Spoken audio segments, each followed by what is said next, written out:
Have you ever considered that everything you believe about yourself might be an illusion? Not in a philosophical sense, but in a deeply practical way that could transform how you experience life itself. What if I told you that ancient Buddhist wisdom and modern neuroscience are converging on a profound truth, one that could free you from unnecessary suffering and reveal a reality far more extraordinary than you imagine? I'm Alex, and after spending 15 years studying the intersection of Buddhist philosophy and neuroscience, I've discovered that understanding the concept of emptiness, or Śūnyatā, isn't just an academic exercise. It's a practical tool for transformation that can revolutionize your relationship with yourself and the world around you. In the next few minutes, I'm going to share with you 5 interpretations of emptiness that could fundamentally change how you experience every moment of your life. Think about the last time you felt overwhelmed, anxious, or stuck in a cycle of negative thoughts. Maybe it was this morning during your commute or last night when you couldn't sleep. That voice in your head saying, "I can't handle this," or "Why does this always happen to me?" We all know it well. Let me share something that happened in one of my workshops. Sarah, a neurosurgeon, approached me after a session, visibly moved.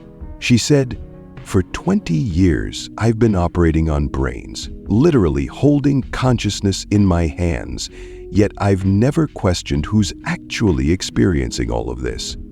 Like many of us, Sarah has been trapped in what Buddhism calls the fundamental delusion, the belief in a solid, unchanging self that's somehow separate from everything else. This misunderstanding isn't just philosophical, it's the root of real suffering in our daily lives. When we believe we're isolated entities, separate from the world around us, we create an invisible prison of our own making. We fight against reality instead of flowing with it. But here's where it gets interesting.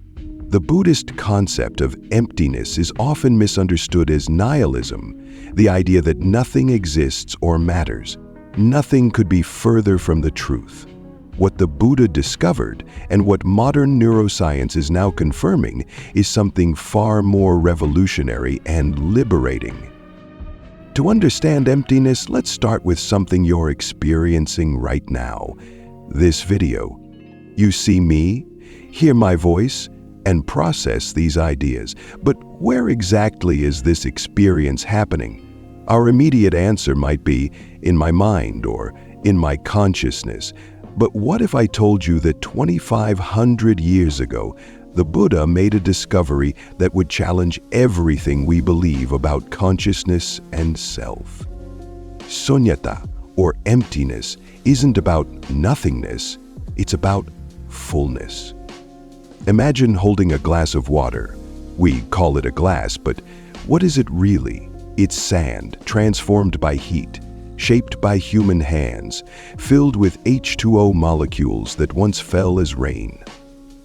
Remove any of these conditions, and the glass ceases to exist. This is emptiness. Not that things don't exist, but that they exist in dependence on countless other factors. Modern neuroscience is catching up to this ancient wisdom. When researchers look for the self in the brain, they find something fascinating. There isn't one central me running the show.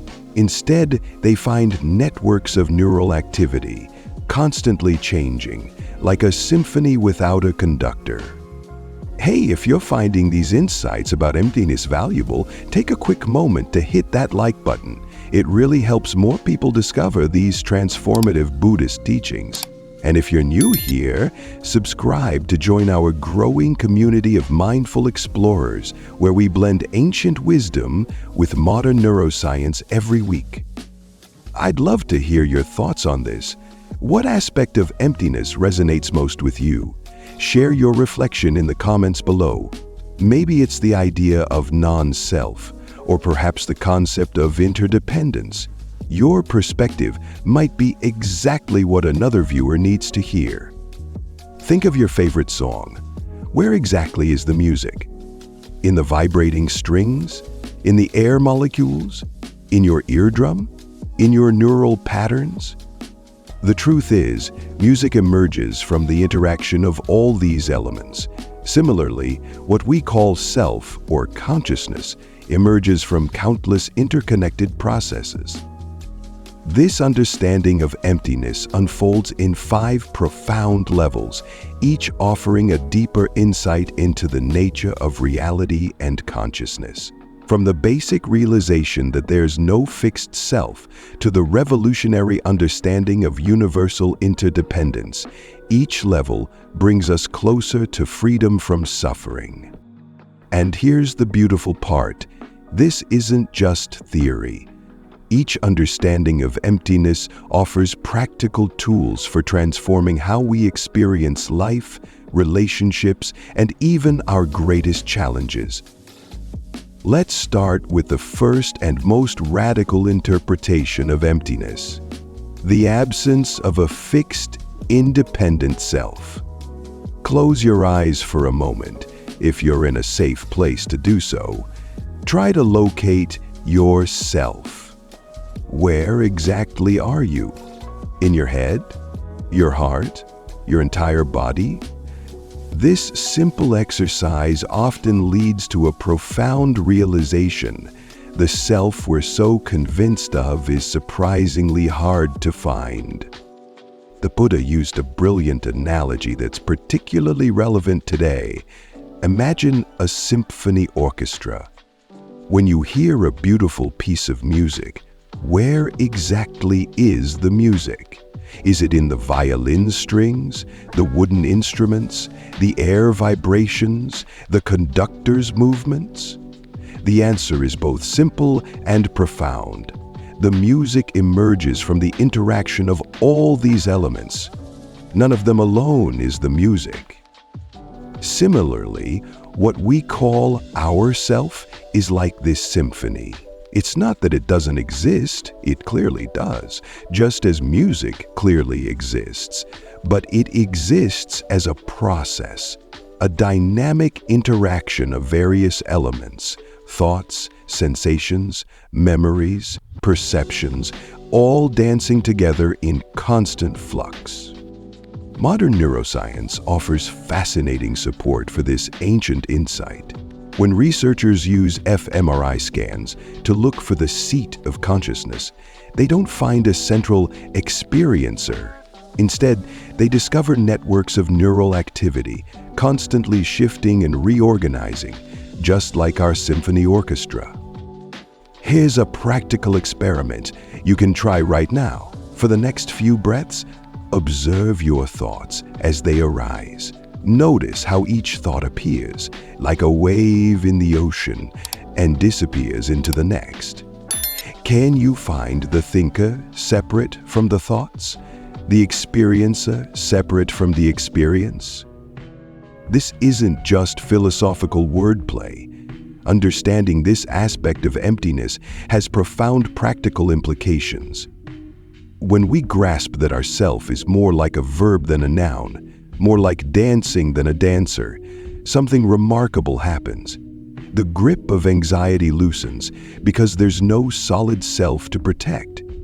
The weight of past mistakes lightens because we understand that we're not fixed entities, but flowing processes capable of change in every moment. One of my students, a CEO struggling with imposter syndrome, described her realization this way: "I used to think I had to be this unchanging, perfect leader. Understanding emptiness showed me that, like everyone else, I'm a process of becoming. It's not about being perfect. It's about being present and responsive." Now that we understand how our sense of self emerges from interconnected processes, let's explore how this insight expands to everything around us. This is where the brilliant philosopher Nāgārjuna takes the Buddha's teaching to its logical conclusion. Nothing exists independently, everything is connected in a vast web of mutual dependence. Think about this video you're watching right now. What makes it possible? Obviously, there's me speaking, but dig deeper. There's the technology that captures and transmits these images, the internet infrastructure powering the data, the electricity powering your device, and the engineers who designed all these systems. Then there's the English language we're using, developed over centuries. There's your ability to understand these concepts shaped by your education and experiences.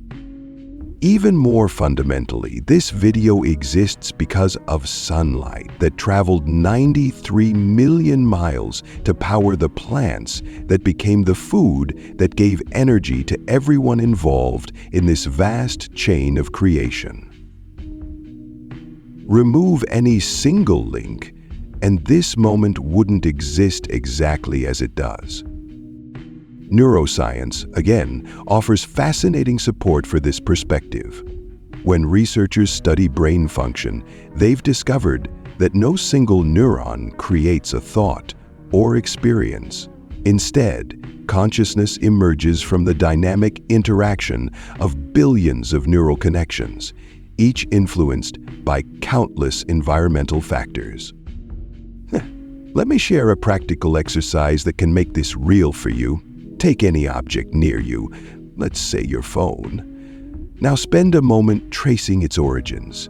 Consider the rare earth minerals mined from specific locations, the thousands of workers involved in its production, the global supply chains, the software developers, the marketing teams, the delivery systems. Your phone isn't just a device, it's a manifestation of global interconnection. This understanding revolutionizes how we view our challenges and successes. When something goes wrong, we often blame ourselves or others as if events arise from single, independent causes. But through the lens of interdependence, we see that every situation emerges from countless contributing factors. One of my clients, a business leader, described how this understanding transformed his approach to problem solving. Instead of looking for someone to blame when issues arise, we now map out the interconnected factors that contributed to the situation. This not only leads to better solutions, but has dramatically improved our team culture. This isn't just theoretical, it's a practical tool for developing wisdom and compassion. When we truly understand interdependence, we naturally develop greater empathy and responsibility, recognizing that our actions ripple out through this vast web of connections. This web of interdependence leads us to another profound insight. If everything exists in dependence on other factors, then nothing has an inherent, unchanging essence. This is what Buddhists call Non-Essentialism, and it's perhaps the most liberating aspect of emptiness. Think about water. When does water become ice? At exactly what temperature does that transformation occur? Or when does ice become steam? There is no precise moment we can point to. These states flow into each other. Yet we often treat ourselves and others as if we had fixed, unchangeable essences. I'm just not good at public speaking, or she's naturally talented at mathematics. Modern science, particularly quantum physics and neurobiology, supports this view. At the quantum level, particles don't have fixed properties until they're observed. Our brains, too, are constantly rewiring themselves through neuroplasticity. Nothing is fixed. Everything is in flux. Here's a practical example that might resonate. Remember learning to drive? At first it seemed overwhelmingly complex, coordinating the pedals, steering, checking mirrors, following signs. Now you likely do it without conscious thought. What changed? Not your essence, but the patterns of your neural networks through practice and experience. This understanding of non-essentialism has powerful implications for personal growth. If nothing has a fixed essence, then our habits, fears, and limitations aren't hardwired. They're patterns that can be transformed. As one of my students, a recovering addict, put it, understanding that my addiction wasn't my essence, but a pattern of interdependent conditions, gave me hope. It meant I could create new conditions for recovery. Let this sink in for a moment. Every quality you consider fundamentally you is actually a dynamic process, constantly shaped by conditions and capable of change. Isn't that both challenging and incredibly hopeful? Now that we understand how things lack inherent essence, we might find ourselves wondering, does anything exist at all? This is where the genius of the middle way, developed by the Madhyamaka school of Buddhism, becomes crucial. The middle way isn't about finding a compromise between existence and non-existence. Instead, it's about transcending these extremes altogether. Imagine trying to catch a rainbow. Move too close and it disappears. Stand too far and you can't see it. Yet there it is, perfectly real in its own way, neither solidly existent nor completely non-existent. This is where many Western interpretations of Buddhism go astray.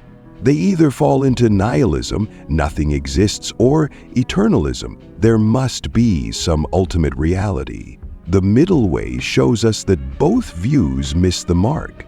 Things exist, but they exist dependently, like the rainbow depending on sun, rain, and our perspective. Let me share a practical example from cognitive science. When you're dreaming, the dream experiences feel completely real. When you wake up, they're clearly unreal. But here's the fascinating part. The same brain creates both experiences. Which one is real?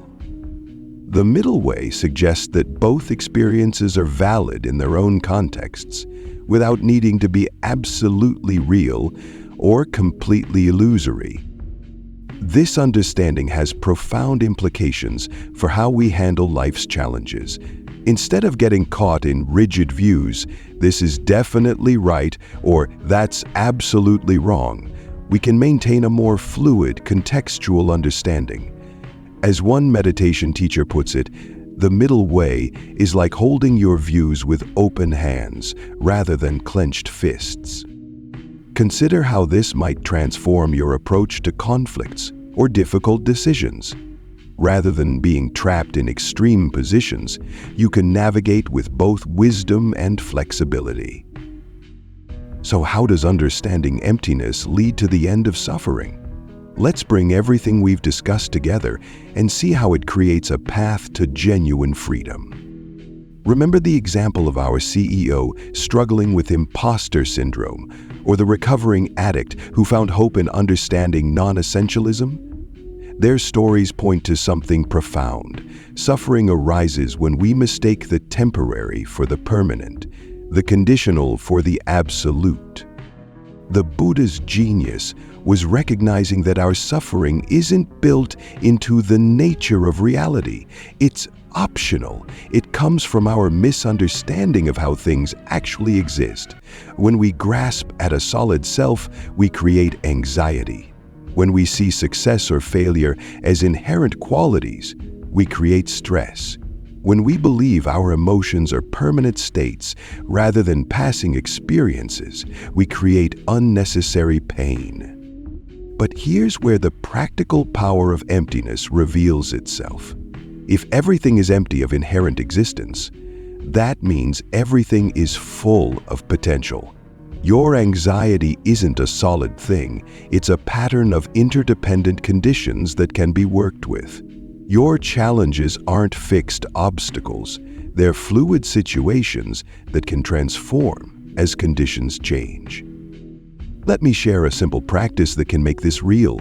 The next time you're experiencing a difficult emotion, instead of labeling it, "I am angry," try observing it as a process.